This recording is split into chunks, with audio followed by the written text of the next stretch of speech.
క్షణం నుంచి ఈ ఉద్యోగాలు వదిలేస్తున్నాను.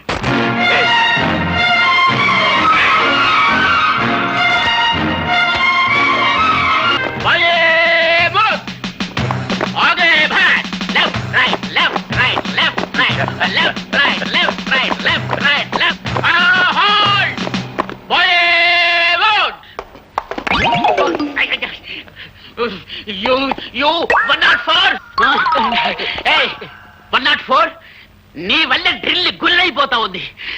మార్కెట్ కిందప్పుడల్లా బాగా తింటావాడు చేపలు. నీ మీద రిపోర్ట్ ఉంది, టేక్ కేర్. ఇతన్ని చూసి నేర్చుకోండి అయ్యా. కొత్తగా డ్యూటీలో జాయిన్ అయ్యాడు. ఎంత వండర్ఫుల్ గా చేస్తున్నాడు మార్చి. మనకు ఓపెన్ చూస్తుంటే ఎట్టా ఉందిరా?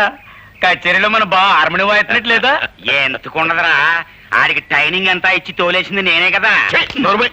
ఆయన ట్రైనింగ్ ఇచ్చి తోలేయడానికి ఆడేమన్నా జట్కా పెట్టి గుర్రం అనుకుంటారా? గడ్డి పప్పు వేద్దాం. అందుకే నేను అందరూ తప్పుడు కదా అప్పలరాజు అంటారు.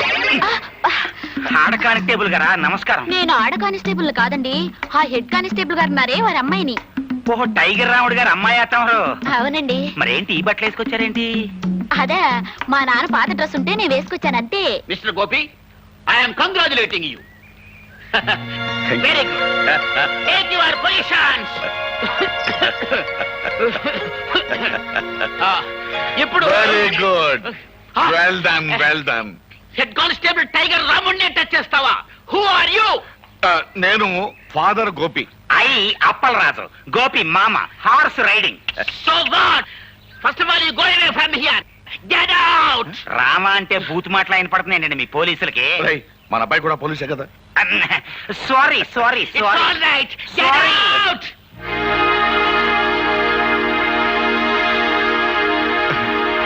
నమస్కారం మాస్టర్. అన్నమండి.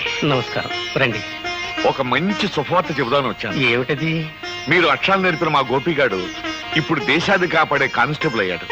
ఇదంతా తమకి. ఇప్పుడు మీరు మా వాడిని చూస్తే ఎంత ఆనందపడతారో. విన్నా సంతోషంగానే ఉంది పాపారెడ్డి గారు. నా ఈ బ్రతుకు గొడవేదో తేలిపోతే నేనే స్వయంగా వచ్చి చూస్తాను. జగన్నాథం, రండి బ్రదర్స్. మా గోపి అబ్బాయి కూడా మీ పోలీసు ఉద్యోగం వచ్చేసిందిగా. ఇక నుంచి మనం బంధువులం, స్నేహితులం. ఏంటి కాపీ తాగుతారా? మాస్టారు, మీకు మర్యాదగా చెప్తున్నాం, నిరాహార దీక్ష విరమించుకోండి. కలెక్టర్ గారు వచ్చే టైం అయింది. ఆయన దృష్టిలో ఇది పడితే మంచిది కాదు. లేవండి. నాకు రావాల్సిన పెన్షన్ ఇవ్వకుండా తిప్పుతున్నారు. ఈ విషయం కలెక్టర్ గారి దృష్టిలో పడాలనే ఈ నిరాహార దీక్ష. చాలా పెద్ద కబుర్లు చెప్పొచ్చావా? తొందరపడకండి అయ్యా, మాస్టర్ చాలా మంచి ఆయన. ఇప్పుడు మా అబ్బాయి కూడా మీ డిపార్ట్మెంట్ చేరాడు.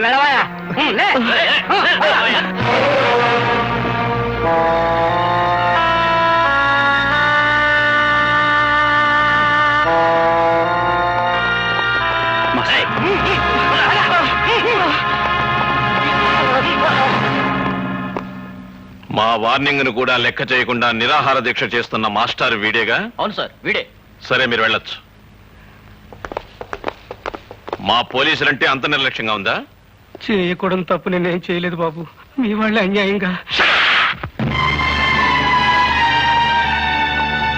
మాస్టారు,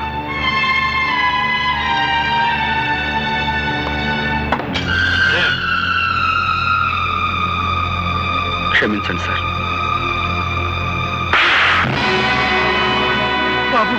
ఈ మాస్టర్ గారు ఏం అన్యాయం చేశారని సార్ ఆయన కొట్టారు? తనకు రావాల్సిన పెన్షన్ డబ్బుల కోసం 2 సంవత్సరాల పాటు తిరిగి తిరిగి వేరే గత్యంతరం లేని పరిస్థితిలో ఆయన నిరాహార దీక్ష చేస్తుంటే అది మీ దృష్టిలో క్రమశిక్షణ పాటించకపోవటమా, లేక లా అండ్ ఆర్డర్ వ్యతిరేకించడమా? క్రమశిక్షణ తప్పిన వాళ్ళని, అన్యాయం చేసిన వాళ్ళని దండించడానికే మీరు ఉద్యోగంలో జాయిన్ అయితే సార్, మాస్టర్ గారికి పెన్షన్ డబ్బులు ఇవ్వాల్సిన ఆఫీసర్ చావచిత్త కొట్టి తీసుకొచ్చి ఆయనకి పెన్షన్ డబ్బులు ఇప్పించండి. అది మీకు చేత కాదు, ఎందుకంటే వాళ్ళు మీకంటే పెద్ద ఆఫీసర్లు కాబట్టి. అలాంటి వాళ్ళకైతే మీరు సెల్యూట్లు కొడతారు, ఇలాంటి వాళ్ళని చావచిత్త కొడతారు. ఏం సార్, నేనేమన్నా తప్పు మాట్లాడానన్నా అలా గద్దిస్తున్నారు? క్రమశిక్షణ అతిక్రమించారని మీరు మాస్టర్ గారిని కొట్టారే. అసలు క్రమశిక్షణ పదానికి మీనింగు, స్పెల్లింగు నేర్పింది ఇలాంటి మాస్టర్లే సార్ మనకి. హక్కుల కోసం నిరాహార దీక్ష చేయటమే మీ దృష్టిలో అన్యాయం అయితే, మన దేశానికి స్వతంత్రం తీసుకొచ్చిన గాంధీ గారు కూడా ఇలాంటి నిరాహార దీక్ష చేశారు. అలా చేసినందుకు బ్రిటిష్ వాళ్ళు ఆయన జైల్లో పెట్టారు. అప్పుడు మనమంతా అది అన్యాయం, అక్రమం అరిచాం. చివరికి ఆ బ్రిటిష్ దొరల్ని తరిమి తరిమి కొట్టాం. కానీ మనకి స్వతంత్రం వచ్చిన 40 ఏళ్ల తర్వాత అదే అన్యాయాన్ని మీలాంటి వాళ్ళు చేస్తుంటే మాలాంటి వాళ్ళు మిమ్మల్ని ఏం చెయ్యాలి? మీకు సెల్యూట్లు కొట్టి మీరు చేసే అన్యాయంలో మేము పాలు పంచుకోవాలా? అది నాకు చేత కాదు సార్. అలా చేయటమే నా డ్యూటీ అయితే ఈ క్షణం నుంచి ఈ ఉద్యోగాన్ని వదిలేస్తున్నాను.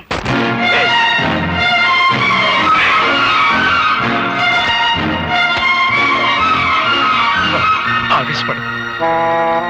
క్షమించను మాస్టర్.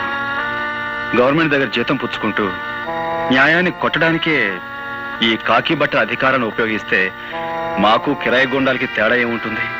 అందుకే ఈ ఉద్యోగాన్ని వదిలిపెట్టి వెళ్ళిపోతున్నాను. వస్తాను మాస్టర్. ఉంటానండి.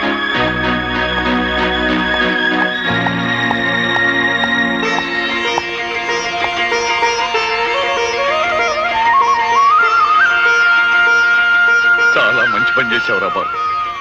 ఉద్యోగం పోయి తిండికి లేకపోయినా సరే అవినీతికి తలపడనని నిరూపించినందుకు నాకు ఎంతో ఆనందంగా ఉంది.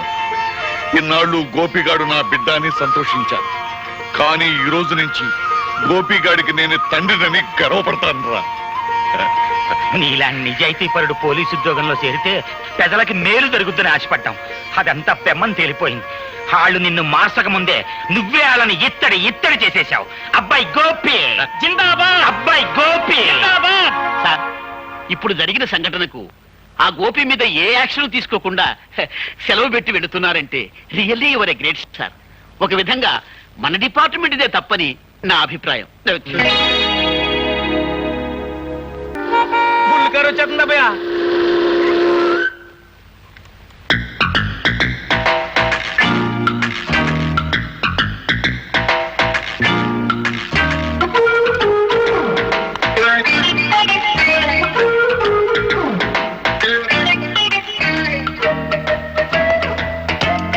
అలా కూర్చోండి.